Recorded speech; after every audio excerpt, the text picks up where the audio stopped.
It was a long way down. Huh? And the details didn't line up. Frank Olson had no idea his after-dinner drink had been spiked.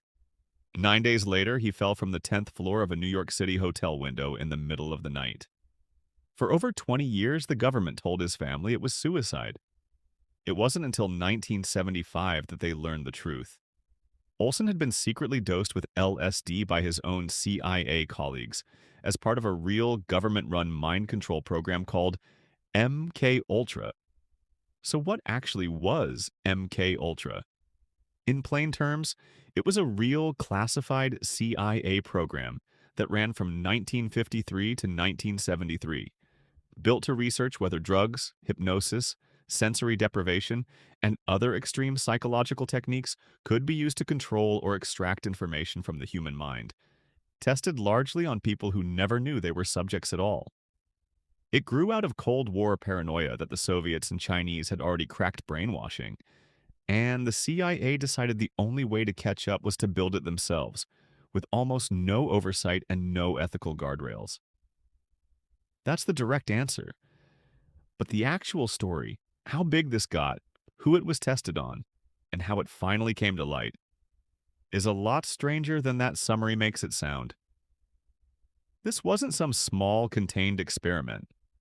MKUltra funded at least 149 separate subprojects, spread across roughly 80 different institutions. Universities, hospitals, prisons, and private research labs, several of them prestigious, well-known names. Many of the people running these institutions had no idea the CIA was actually behind the funding at all, and this wasn't limited to labs either. One notorious piece of it, later nicknamed Operation Midnight Climax, involved CIA-run safe houses where unwitting men were given LSD and observed through two-way mirrors without consent, without medical supervision, and without any of them ever knowing what was actually happening to them. So if a real government program sounds like it belongs in a spy thriller, this is the part where it's worth remembering none of this is a movie plot. It happened, and it happened with essentially no meaningful oversight for 2 full decades. Let's go back to Frank Olson, because his story is the clearest human window into how this program actually operated. Olson was a respected Army biochemist working on biological weapons research at Fort Detrick, Maryland. In November 1953, he attended a retreat with CIA and Army colleagues at a cabin on Deep Creek Lake. During dinner, a bottle of liqueur was secretly spiked with LSD and served to the group. Most of the men experienced mild effects. Olson's reaction was far more severe when, in the days that followed, he became anxious, paranoid, and increasingly unable to function, reportedly expressing doubts about his work and loyalty.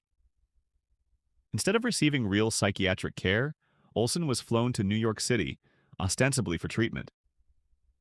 9 days after being dosed in the early hours of November 28th, he went through the window of his 10th floor hotel room and died on the sidewalk below. For over 2 decades, his family was told it was a suicide brought on by depression, a version of events the government maintained even while knowing the real cause. And here's the twist that makes this case matter beyond just one tragedy. Olson's death is actually the reason the entire MK Ultra program became public at all. It wasn't whistleblowers or journalists who cracked this case open first.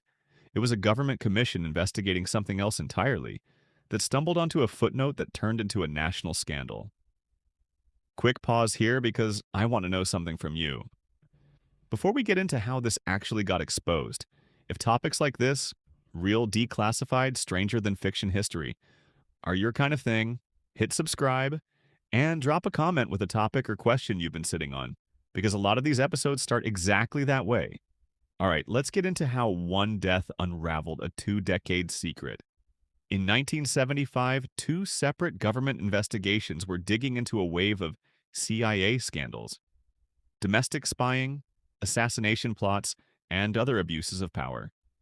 One of them, the Rockefeller Commission, was specifically looking into CIA activity inside the United States. Buried in its report was a brief, unnamed mention of a CIA employee who had died after being secretly given LSD during an agency meeting back in 1953. The report didn't name Frank Olson directly, but his family read it, and they knew immediately who it was describing. They confronted the truth publicly, which forced the government's hand.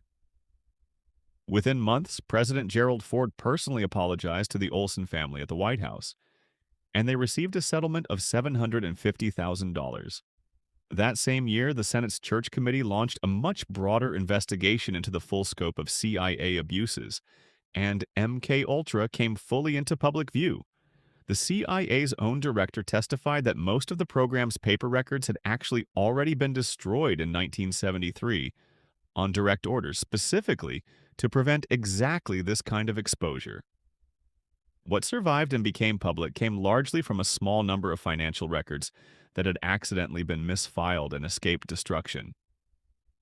So the honest, uncomfortable truth here is that we likely only know a fraction of what actually happened under MK Ultra. Most of the evidence was deliberately erased before Congress ever got the chance to see it. Here's the part that makes this more than a closed chapter from the 70s. This story is still actively being re-examined right now. In June of this year, the House Oversight Committee held a formal hearing specifically focused on MK Ultra, aimed at pushing for greater accountability and further declassification, decades after the program supposedly ended.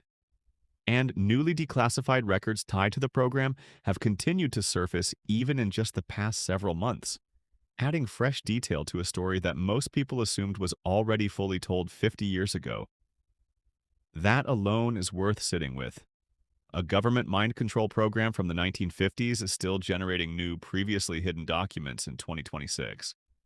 Now, it's worth being clear about something, because this topic attracts a lot of embellishment online.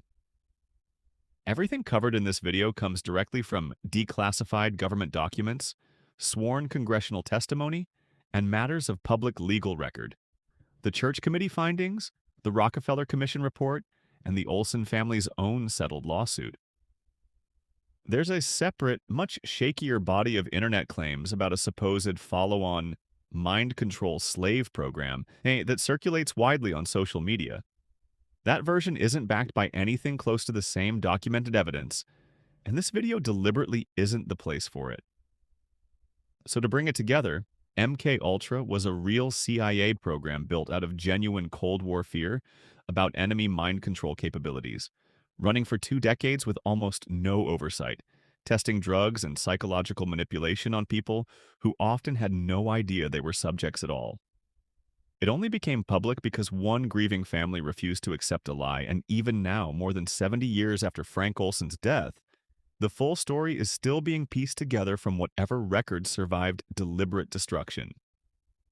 That's this week's random question, answered. And it's a genuine reminder that sometimes the wildest true stories aren't hidden in conspiracy forums. They're sitting in plain sight in a government archive, waiting for someone to actually read the footnotes. If a piece of real history has ever sounded too strange to be true, that's exactly what this channel's for. I'll see you in the next one.